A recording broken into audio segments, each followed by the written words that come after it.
Okay, let's begin. Welcome. Welcome to session number 189. 189 of Kevin Reads A Course in Miracles. Okay. Today we are finishing chapter 24. And it's always good to remember the title of the chapter because it's the subject matter. So the title of the chapter is The Goal of Specialness, right? The goal of seeing ourselves as separate, the goal of the idea of being separate. Right? That's chapter 24, and we will be in section 7, Roman numeral 7, entitled The Meeting Place. Okay. Let us begin. Jesus will be talking again about purpose. All righty then. Let me have my security pen. All right. Paragraph 1, the meeting place. How bitterly does everyone tied to this world defend the specialness he wants to be the truth. His wish is law to him, and he obeys. Nothing his specialness demands does he withhold. Nothing it needs does he deny to what he loves. And while it calls to him, he hears no other voice. No effort is too great, nor cost too much, no price too dear to save his specialness from the least slight, the tiniest attack, the whispered doubt, the hint of threat, or anything but deepest reverence.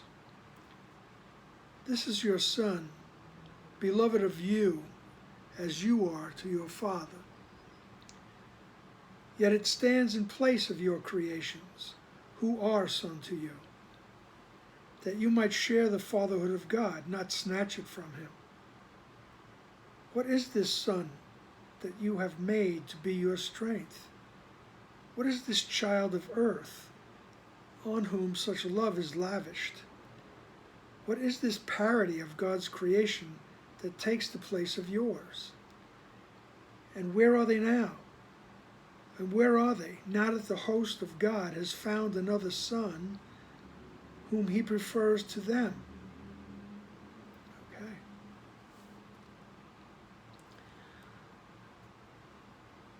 So he says, look, you want the separation to be the truth, right? And you hold on to it. Right?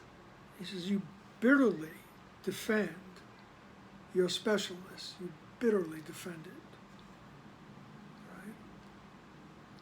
He says, you'll do anything to keep it going.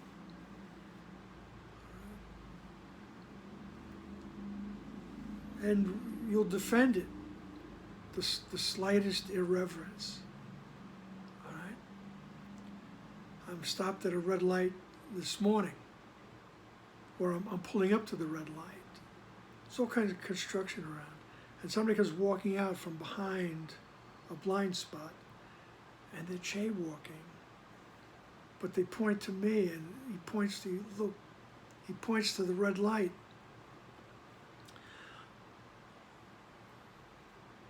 The slightest attack on what I perceive to be myself. All right? He's telling me to pay attention to the red light. And I want to tell him to pay attention to the crosswalk. But that's the ego's urge. The ego's urge is to be loud, to scream, to defend. And that's just that, all right? That's just that, so fast. That's how it happens, right? Because we're so wrapped up in this ego thought system.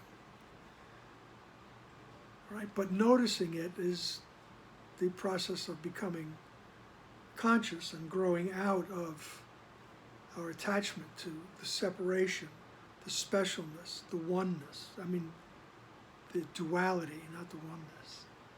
We get attached to the me and you, the duality. Right? No effort is too great nor costs too much. No price too dear to save his specialness from the least slight. Look at that light. The least slight, the tiniest attack, the whispered doubt, right? The hint of threat or anything but deepest reverence. Right? Anything but deepest reverence to me. Right? And he says, look, this is your son, this ego body, this ego world. He says, you know, you in this world, that's your son.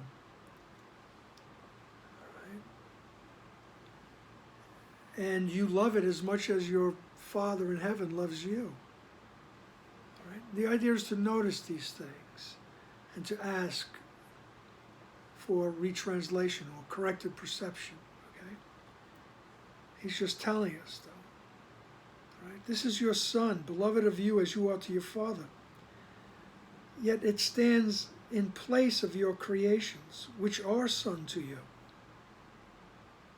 that you might share the fatherhood of God. So this stands in place of my true creations, which are my extensions in the mind of God.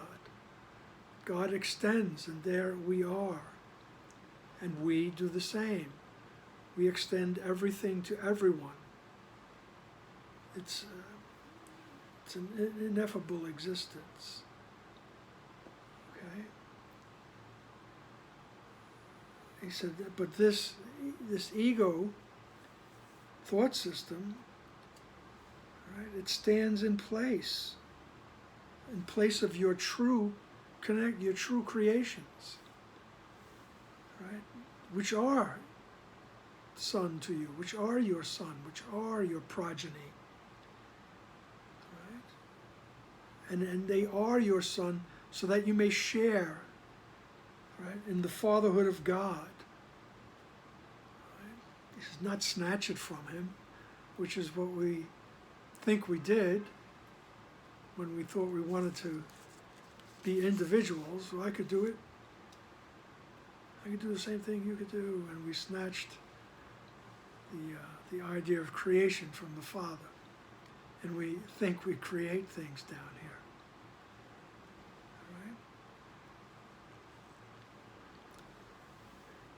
What is this child on earth, this child of earth, on whom such love is lavished? He goes, wow, what is this? What is this parody of God's creation that takes the place of yours? Right, so he's telling us our body, our existence is a parody of God's creation. Right? And where are your creations, your true creations? Now that the host of God has found another son whom he prefers. Right? Now that we've found another son, the ego, the specialness, the body. He goes, where did your true creations go? All right? And he will tell us in other places, they didn't go anywhere. All right? You are at home in God, dreaming of exile. He will remind us. All right? So he's telling us this is a parody of your true existence. All right? And yet, we defend it. We defend it to the death. Right? Instead of questioning it. We're afraid to question it. We're afraid to come in the presence of God, but we're afraid to lose this thing. Right? Paragraph 2. The memory of God shines not alone. What is within your brother still contains all of creation. everything created and creating, born and unborn as yet, still in the future or apparently gone by. What is in him is changeless, and your changelessness is recognized in its acknowledgement. The holiness in you belongs to him, and by your seeing it in him, it returns to you. All of the tribute you have given specialness belongs to him, and thus returns to you. All of the love and care, the strong protection, the thought by day and night, the deep concern, the powerful conviction that this is you, belong to him. Nothing you gave to specialness but is his due, and nothing due him is not due to you. You see Jesus repeating over and over throughout the entire text. The giving and receiving are the same. They're simultaneous. Right? The memory of God shines not alone, he says. He says, what is within your brother, right, contains all of creation. Right? And what is in him is changeless. And your changelessness is recognized in its acknowledgement. When I am willing to see the truth about my brother, that's acknowledging, that's being willing to acknowledge the changelessness. All right, believe it or not. All right? But when we're willing to see the truth about our brother, right, that's the path to recognizing your own changelessness. Right? The holiness in you belongs to him. Right? He says the same thing again. And by your seeing it in him, it returns to you. He keeps saying it over and over again. All of the tribute you have given specialness belongs to him. So all this fuss that we make over our body and our specialness, our individuality, it belongs to the other, your brother. Not his body, but who he truly is. Okay? All of the tribute you have given your specialness belongs to him, and thus returns to you. Again. All of the love and care, the strong protection, right, the thought by day and night, the deep concern, the powerful conviction, this is you, belong to him. Nothing you gave to specialness but is his due. Right? Nothing that we gave to specialness but is his due. It's due to him. Right? It belongs to him. It's rightfully given to him. Okay? This love and care, right? And this concern. But then he turns right around and he says, and nothing that is due him is not due to you. It's all the same. Right? He's describing the oneness. There's no separation. I may see an other, but in reality, there is no other. We're all that one mind. And until we get to that realization, we have to be willing to see it in the other. Right? And what is due, the tribute, so to speak, that is due him is due to you also. Your true self. All right? Not your body, you painted medals on yourself. All right? Paragraph 3. How can you know your worth while specialness claims you instead? How can you fail to know it in his holiness? Seek not to make your specialness the truth, For if it were, you would be lost indeed. Be thankful, rather. It is given you to see his holiness, because it is the truth. And what is true in him must be as true in you. All righty.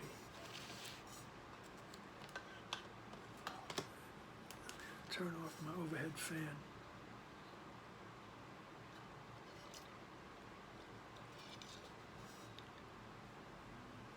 So how can you know your worth, your true self? How can you know your true self? While specialness claims you instead. While the belief in separation, the belief in individuality, that whole ego thought system. He says, how can you know your true self? While the ego thought system claims you. Right? And how can you fail to know? How can you fail to know it in his holiness? Right? So you won't see it in your brother either. Right? You won't see it in the other. Right?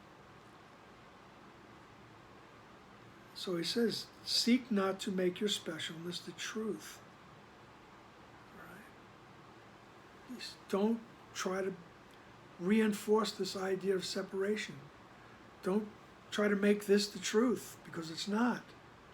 He said, because if it were the truth, you would truly be lost. All right?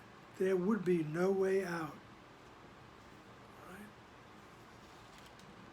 There would be only constant uncertainty, loneliness, and fear.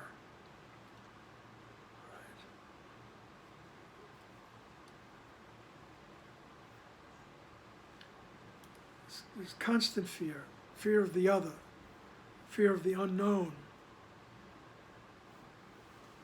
There's all sorts of things I have to do to protect myself from an imagined future. Right? He said, seek not to make your specialness the truth, for if it were, you would be lost indeed. All right? So it's not the truth. Be grateful for that. He says, be thankful rather. It is given you to see his holiness, because it is the truth. And what is true in him must be as true in you. He says, be thankful that you can see the truth in your brother, in the other. Right? You can see the holiness. You can see the magnitude of his true existence, right? Of his true self. You can see that holiness. And what is true in him is true in you. You will become aware of your own magnificent holiness, your infinite existence, your invulnerability, right? Your complete bliss. You will become aware of it. And so he says, be grateful. You have the ability to do that and not be stuck in this nutty hamster wheel of a world. All right?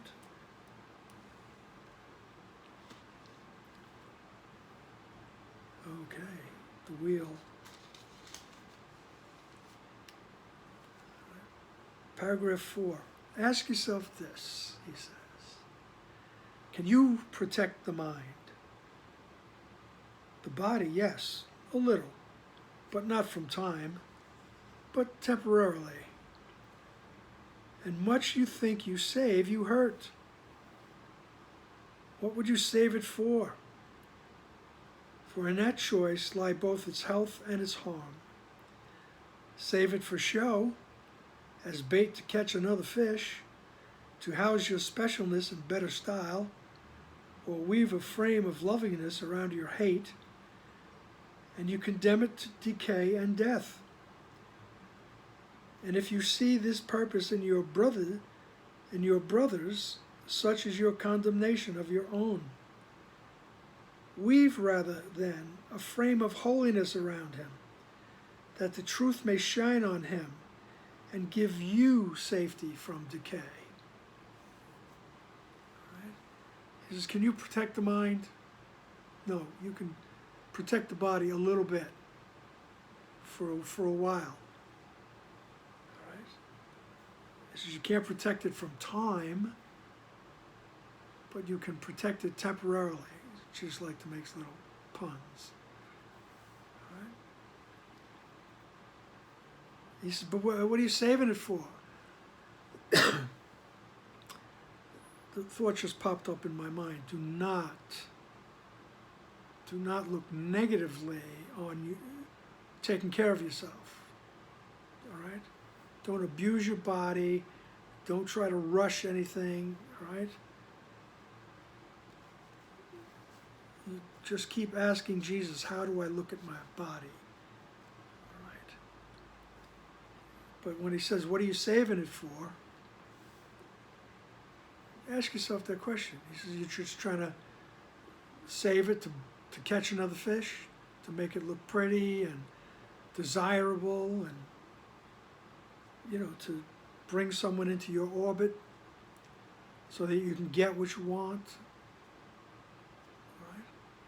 And if you do that, just notice that's what you do, all right? We're not putting anybody down here, all right? Someday you notice, oh, that's what I'm doing, all right?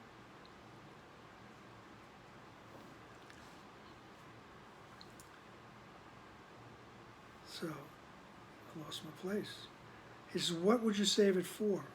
For in that choice lie both its health and its harm. He says, save it for show, as bait to catch another fish, to house your specialness in better style, or weave a frame of loveliness around your hate, and you condemn it to decay and death. So all these things, very poetically, when we weave a frame of loveliness around our hatred is that initial hatred of God for not recognizing our individuality. We said, hey man, look at me, I'm special. I'm an individual, I want to be an individual. And God just keep rolling along, giving no thought to it whatsoever. Right? So we become angry, we hate, right? We hate him for that. So we say, all right, forget you, I'll do it myself. I'll snatch the power to create away from you, and I'll do it. And I believe I did it. And then I said, oh man, what did I do? Automatically. When I thought I had done it, automatically felt the loss. What did I do? And automatically, I felt the guilt and the fear of punishment. Oh no, he's gonna get me. He must be the same as me. He must be a nut. He must be looking for revenge. I got to get out of here. All right? And I'm still in the mind. So what do? I project. The ego says, I got a good idea. Project out of the mind. Right? So I think I could do that. And I always like to liken it to the metaphor in Genesis in the Garden of Eden, where Adam and Eve hid among the trees after they had the apple. Right? Oh no, God's coming to get us. Let's run. All right? So they hid among the trees. So we project out of the mind and we hide among the trees here. Right? I like trees though, just as an aside. I would like to see the redwoods. I haven't seen the redwoods in California. But we have big concrete trees here in Manhattan. No, we have a lot of trees in Manhattan. All right, so we hide. We put a frame, a lovely frame around our hatred. Let's get back to what Jesus is saying here. That's what he's talking about.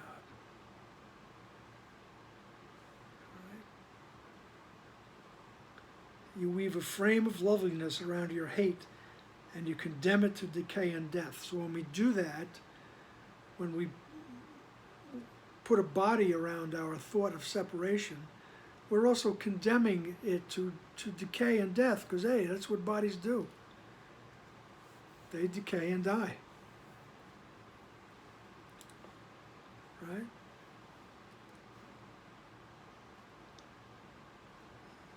And if you see this purpose in your brothers, if you see the same thing going on in your brother, the separation, he says,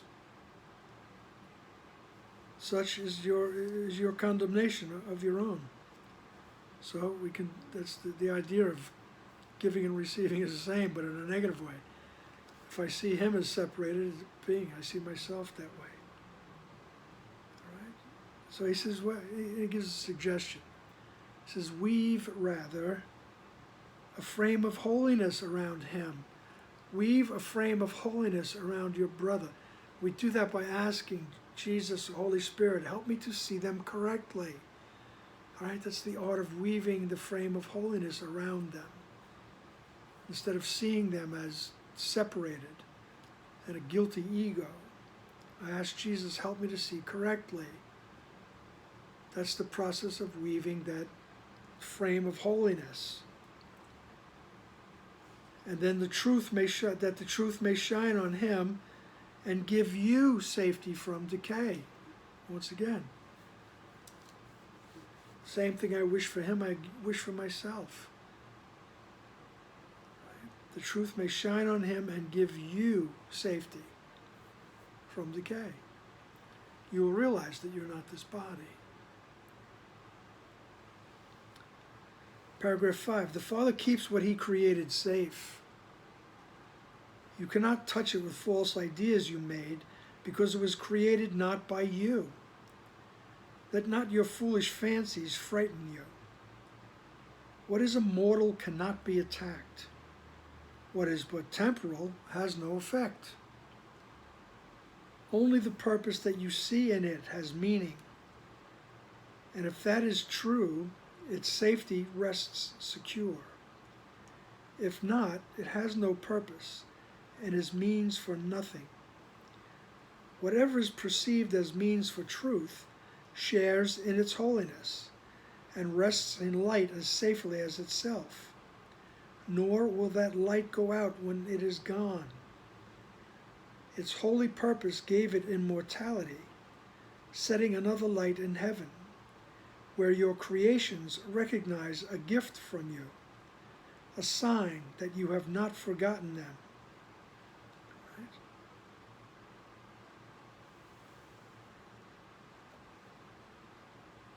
What is immortal cannot be attacked.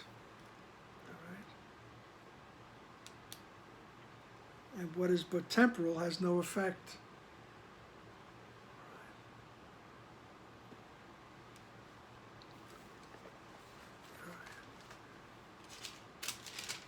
As he says, it's another way of saying nothing real can be threatened. Right? Nothing unreal exists.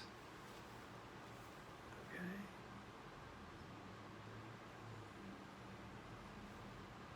What is immortal cannot be attacked. That's your true nature. That's your true existence. That's the way you were created. Right? You are immortal. You cannot be attacked. Right? What is temporal has no effect. This is temporal. Okay? The entire world, the cosmos, is temporal. Right? When Jesus speaks about the universe, he's talking about that great expanse of consciousness in which we truly exist. Everything else is temporal. Everything you can sense is temporal. Right? Only the purpose that you see in it has meaning. Right? So if I give the temporal meaning, that's the meaning that it has for me. Right? But it is, if it's truth, if I look on the truth, everything is secure, it's safe. If not, it has no purpose, and it is means for nothing.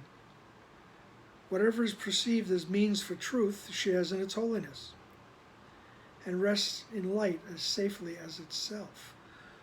So, as I grow on my path to the awareness of who I am, right, I can see this, I can perceive my body differently. I could perceive it as a means for truth. Then it shares in my holiness. Right? I make the choice. I can use my body for a means to seek the truth.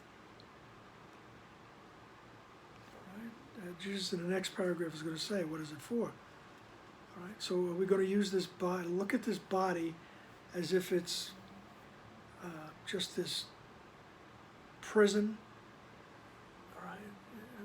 It encases my mind, right? Or am I going to use this body as a classroom, right, to learn that I am not that, I am something else, all right? Something that is truly ineffable.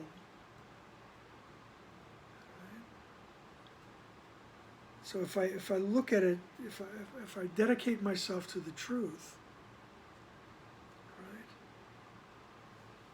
it will rest in light as safely as itself.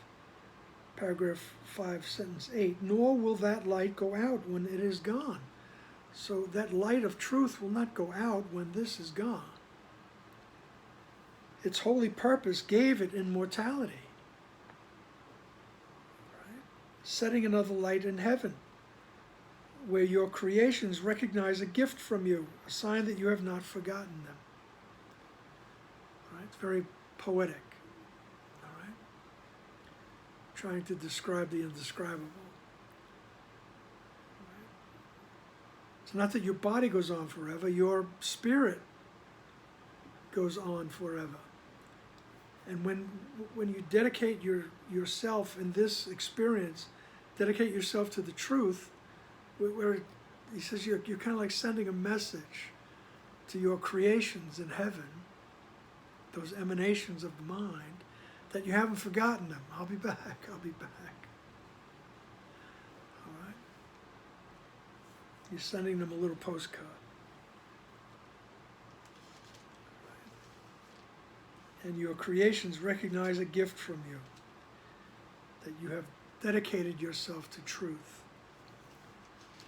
Right. Now, paragraph 6, the test of everything on earth is simply this: what is it for? The answer makes it what it is for you. It has no meaning of itself, yet you give reality to it according to the purpose that you serve. Purpose. Here you are but means along with it. God is a means as well as an end. In heaven, means and end are one, and one with Him. This is the state of true creation, found not within time, but in eternity. To no one here is this describable, nor is there any way to learn what this condition means. Not till you go past learning to the given. Not till you make again a holy home for your creations is it understood. All right? Like Jesus said way in the beginning, this is not a course on love, which is far beyond your capacity to understand. All right? This is a course in removing the blocks to the awareness of love's presence. In other words, removing the blocks to the given, as he says here, with a capital G. All right? And he says here, you are a means to get there. And it all depends on what is it for. Am I here to reinforce the idea of separation and individuality and the ego? Or am I here to learn about the oneness? Am I here to learn about my connection to God? Right. So am I here to, what is it for? What is my body for? What is my life all about? Right. Is my life about proving, that you gotta pull yourself up by your bootstraps and, take what you can and, get what you need and all that. And, make a life for yourself. Make something of yourself. I heard that a few times. But that's, what is it for? We're using our life, our body, our breath, everything, our senses to prove that we can make it as individuals. We can do it. Right? And we can also prove that we are the victim. Right? We're still an individual, but I'm a victim of whatever. Right? So what is it for? Or is my life and everything about my physicality, is it about learning that I am part of the oneness? I am part of God. Right?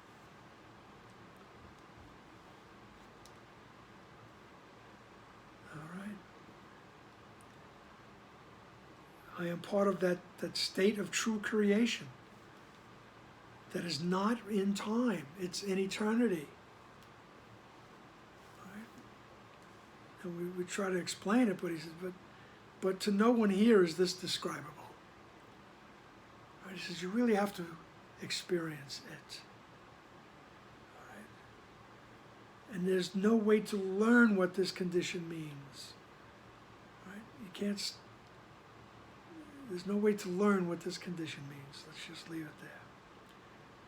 He says, not till you go past the learning to the given, not until you enter that stately calm and come with holy empty arms unto your God and say, I don't want that thought of separation anymore. And we approach the given. All right, we've gone past all the idols. And we get to the given.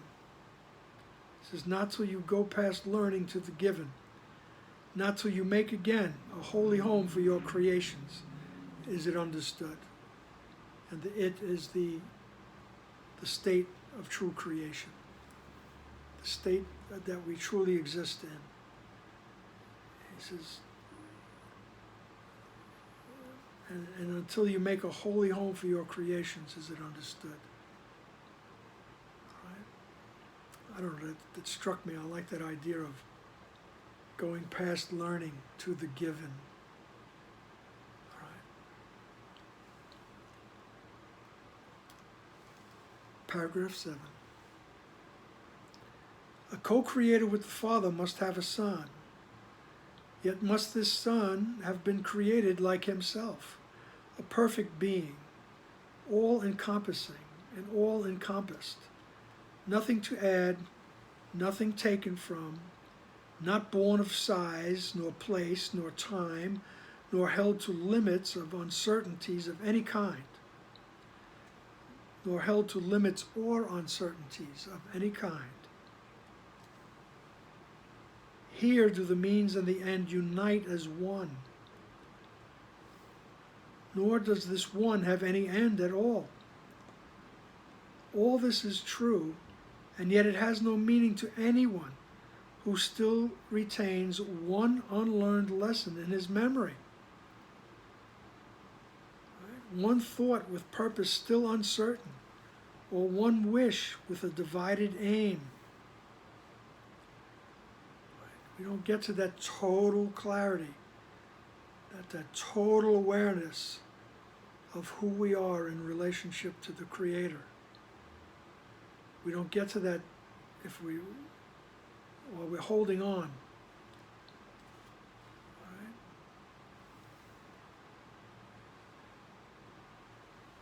To one unlearned lesson in his memory.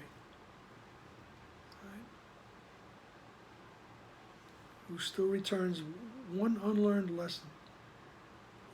If I retain one thought with purpose still uncertain, or one wish with a divided aim, right? So whatever thoughts I'm holding on to, right? Maybe 2 weeks from now, I remember that guy walking in front of my car, telling me I'm wrong. And maybe I'll have a resentment. So I'm retaining that thought. He says, bring it to me. Let me help you. Let me help you see it correctly so we can let it go. Right? And you can achieve the awareness of who you really are. We have to let all those things go, all those little slights, all those big slights even, right? Because some people in our lives do some very egregious things to us and to our loved ones and to others. Right? And we hold on to the anger. And it's hard to weave a vision of holiness around them. So we need Jesus. Help me to do that. All we need to do is be willing. Right? All we need to do is be willing. Right? And that's what we work on. And you work toward that realization that you are a co-creator with the Father. And being a co-creator with the Father, you're equal. Right? Created like himself. A perfect being. Right? He's describing you. A perfect being, all-encompassing and all-encompassed. Nothing to add. Nothing taken from. It's you, not born of size or place or time, nor held to limits of uncertainties of any kind. This is who you truly are. Right? Then I choose, is this what I want to work toward? I want to work toward this knowledge. Or do I want to just continue to prove that I'm a separate individual? Right? I'm some kind of a hero. Right?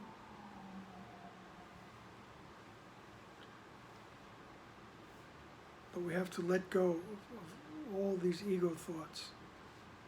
Right? No matter how big or small you think they are, when you're ready, bring them, right, to be corrected, to be retranslated, so that you can remember the truth of who you really are. A perfect being, all-encompassing. All right? Nothing to add. Right? Not born, no limits. Paragraph 8. This course makes no attempt to teach what cannot easily be learned. Its scope does not exceed your own, except to say that what is yours will come to you when you are ready. Here are the means and the purpose separate, because they were so made and so perceived, and therefore do we deal with them as if they were. It is essential it be kept in mind that all perception still is upside down until its purpose has been understood. Perception does not seem to be a means. And it is this that makes it hard to grasp the whole intent to which it must depend on what you see it for. Perception seems to teach you what you see, yet it but witnesses to what you taught. It is the outward picture of a wish, an image that you wanted to be true. All right, so we think perception is a tool. And Jesus is telling you, no, it's a means. You can use it. I mean, we think perception is a tool to prove to us that the separation is real. He says we can choose another way of looking at things, and perception becomes the means to help us see correctly. Right? He says because it's essential to keep in mind that all perception is still upside down. He says, and for the time being, he has to talk to us as if the separation is real. Right? Because he's bringing us along here. Right? He says in paragraph 8, sentence 3, here are the means and the purpose separate, because they were so made and so perceived. And therefore do we deal with them as if they were. So, the means and the purpose. He says we deal with them as if they're separate, he says, but they're not. Because if my purpose is changed, if my purpose is to be reunited with the truth of who I am, my perception now changes. But if I insist that I'm separate and I'm an individuality, I'm an individual, my perception will be used to prove that to me. And I'll think it's a separate thing. I'll think all my senses are separate.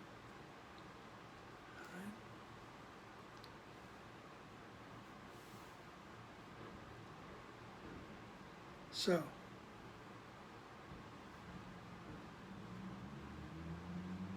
perception seems to teach you what you see. That's what he's talking about. In paragraph 8, sentence 8. Perception seems to teach you what you see, yet it is but a witness to what you taught. Right? Perception is only showing us what we taught ourselves. Get it? It only shows you what you believe. It is an outward picture of a wish. Right? The perception is the outward picture of that wish to be separated. An image that you wanted to be true. Right?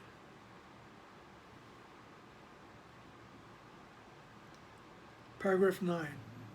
Look at yourself and you will see a body. Look at this body in a different light and it looks different. And without a light, it seems that it is gone.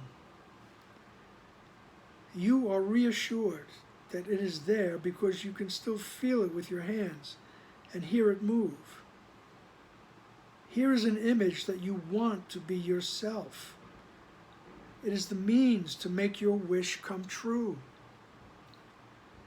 It gives the eyes with which you look on it, the hands that feel it, and the ears with which you listen to the sounds it makes.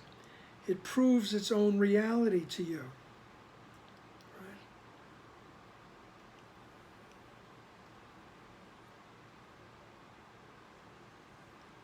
All right. So that's what this whole idea of a body and form is there to prove the reality, so-called reality, that I separated from God. Paragraph 10. Thus is the body made a theory of yourself. Let that sink in. The body it's a theory. Right? It's a collection of ideas of who you are. Right? With no provisions made for evidence beyond itself. Right? So the only evidence it has is the senses. and no escape within its sight. You can't get out of it. Whether you like your body or not, you can't get out of it. Its course is sure when seen through its own eyes, right? It's, there's so many ways of saying it, like some people say, you live until you die. That's what he means. Its course is sure when you see it as the proof of who you are, when you see it as proof of your separated existence. All right? Its course is sure when seen through its own eyes. It grows and withers. It flourishes and dies. And you cannot conceive of yourself, of you apart from it. You brand it sinful. You hate its acts, judging it evil. Yet your specialness whispers, here is my own beloved Son, in whom I am well pleased. Thus does the Son become the means to serve his Father's purpose. Not identical, not even like, but still a means to offer to the Father what he wants. Such is the travesty on God's creation. For as his Son's creation gave him joy and witnessed to his love and shared his purpose, so does the body testify to the idea that made it and speaks for its reality and truth. All right, so this body is a theory of yourself. All right, it's like the son of the ego, the daughter of the ego. Excuse my male pronouns, please. All right, everyone's included. Okay, I'm old. That's all that proves. All right. But this body is a theory of itself. All right. And my specialness, my individuality, my ego thought system in my mind, it says, yeah, look, this is my beloved Son. The ego says, look at this. This is my beloved Son in whom I'm well pleased. All right. And of course, this is a paraphrasing and taking that part from the New Testament where Jesus is being baptized in the River Jordan by John the Baptist. All right? And when he baptizes Jesus with the water, the Spirit comes down and announces, this is my beloved Son in whom I am well pleased.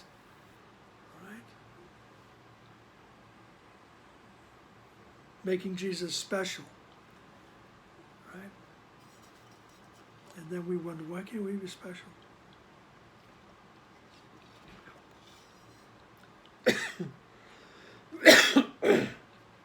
Excuse me. The water went down the wrong way. So my ego says, this is my beloved Son. Thus does the Son become the means to serve his Father's purpose.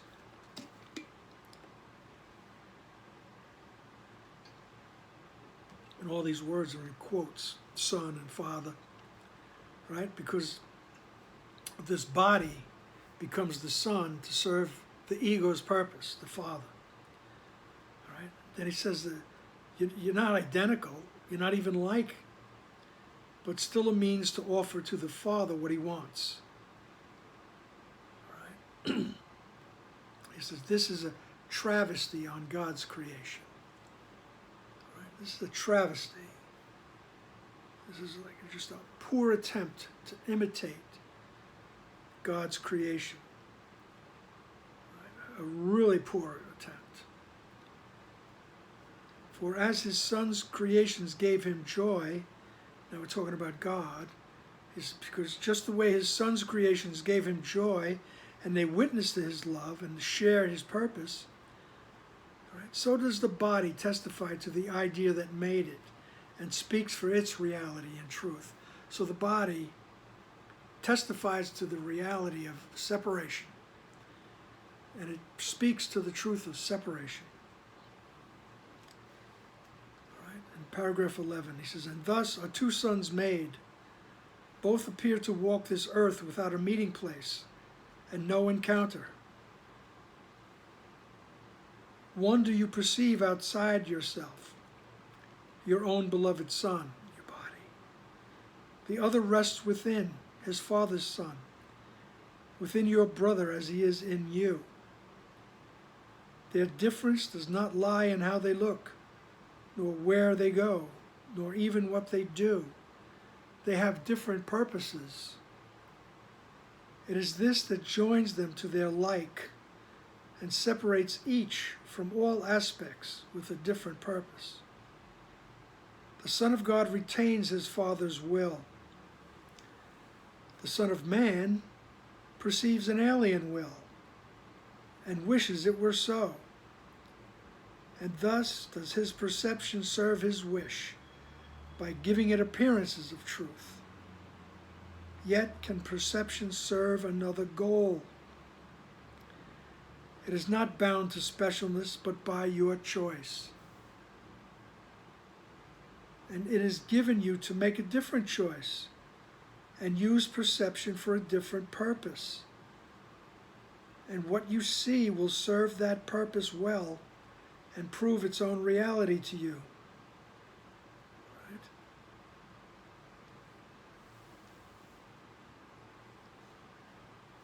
So this is, he told us in the paragraph preceding, look, we're gonna talk as if it really happened. And this is what he means. Thus are two sons made. We have the idea of separation, and then we project and miscreate this body. Right? And thus are two sons made, and both appear to walk along this earth without a meeting place, no encounter. Right? The form goes this way. Who you truly are is in the mind. Right? Without a meeting place.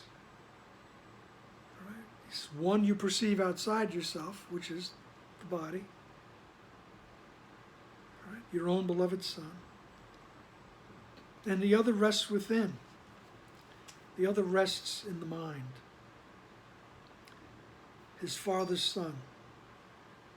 Right? And he's within your brother as he is in with you. As he's within you.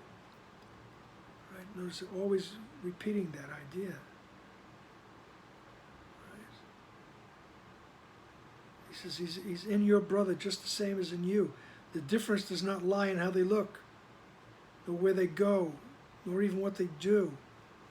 They have a different purpose. Right? The body has a different purpose, as he said before. To prove to myself that I separated. To prove my theory to myself. Right? He says that the Son of God retains his Father's will. So my purpose is the oneness. To realize the oneness. And the Son of God retains his Father's will. The Son of Man, the ego, perceives an alien will and wishes it were so. The alien will is that separation. And I wish it is so. And thus does his perception serve his wish by giving it appearances of truth. So when I believe I'm separated and I'm in this body, my perceptions, right, will prove it to me. All right? And thus does his perception serve his wish, right, by giving it appearances of truth. Right? He says, yet we can use that perception. We can ask Jesus, help me to see correctly. Correct my perception for me. I'm willing to have it done. Yet can perception serve another goal? Right? Perception is not bound to specialness except by your choice. Right? Perception is only bound to the idea of separation by your choice. We can choose to see differently. And it is given you to make a different choice. You have a mind.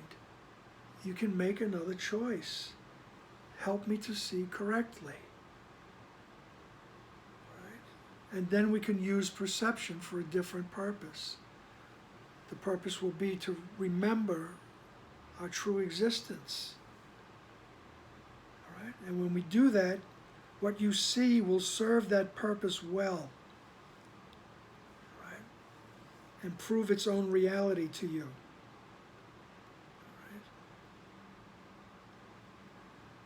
So the idea is, what is it for? Do I want to prove I'm separate? Or do I want to remember the oneness? And my sweet little kitty cat just came to join me. Right. And what you see will serve the purpose well and prove its own reality to you. Right. And it all depends on our choice. What is it for? What is it that I want?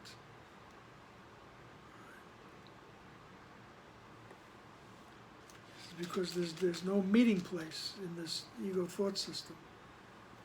The body that's created by the thought of separation just goes on its weary way. And the true self is just waiting to remember its connection to God. Okay.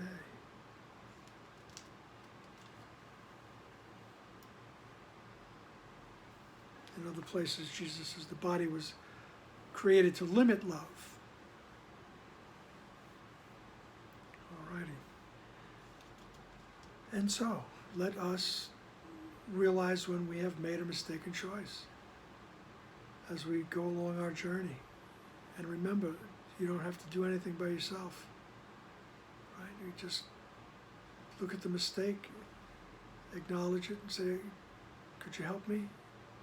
Help me correct this mistake.